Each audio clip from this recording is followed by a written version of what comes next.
ആഹ്ലാദ പൂക്കളുമായി തിരുവോണത്തിന്റെ വരവറിയിച്ച് അത്തം പിറന്നു. നഗരത്തിലെ പൂവിപണികൾ ഉണർന്നു. ഇനി 9 നാൾ നഗരത്തിൽ പൂക്കാലം. ഓണത്തപ്പനെ വരവേൽക്കാൻ എന്ത് വില കൊടുത്തും പൂക്കൾ വാങ്ങുന്നതിന്റെ തിരക്കിലാണ് നഗരവാസികൾ. പൂക്കടകളിലെ തിരക്കൊഴിയാത്ത വിപണി മറ്റൊരു കാഴ്ചയായി.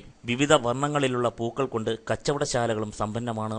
നാടൻ പൂക്കൾ നാട്ടിൻപുറങ്ങളിൽ നിന്നും അന്യമായിക്കൊണ്ടിരിക്കെ അന്യസംസ്ഥാനങ്ങളിലെ പൂക്കളാണ് മലയാളികൾ ആശ്രയിക്കുന്നത്. കർണാടക, തമിഴ്നാട് എന്നിവിടങ്ങളിൽ നിന്നാണ് മലയാളികൾക്ക് ഓണം ആഘോഷിക്കാൻ പൂക്കൾ പ്രധാനമായും എത്തുന്നത്. പൂക്കളം ഒരുക്കാൻ വിവിധ നിറങ്ങളിലുള്ള അരുളി, ജമന്തി, ബന്ദി, വാടാമല്ലി എന്നീ പൂക്കളാണ് പ്രധാനമായി ഉപയോഗിക്കുന്നത്.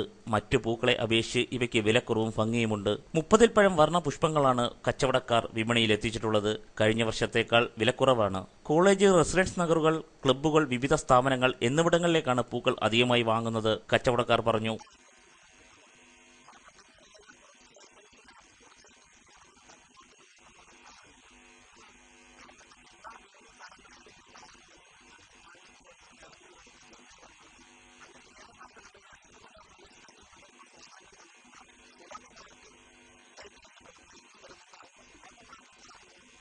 ഇത്തവണ 9-ാം നാളിൽ തിരുവോണമായതിനാൽ അത്തം മുതൽ പൂക്കളം ഒരുക്കുന്നവർക്ക് 9 ദിവസം കൊണ്ട് പൂക്കളം തീർക്കേണ്ടി വരും. ജയമോഹൻ തമ്പി, ന്യൂസ് ബ്യൂറോ, കൊല്ലം.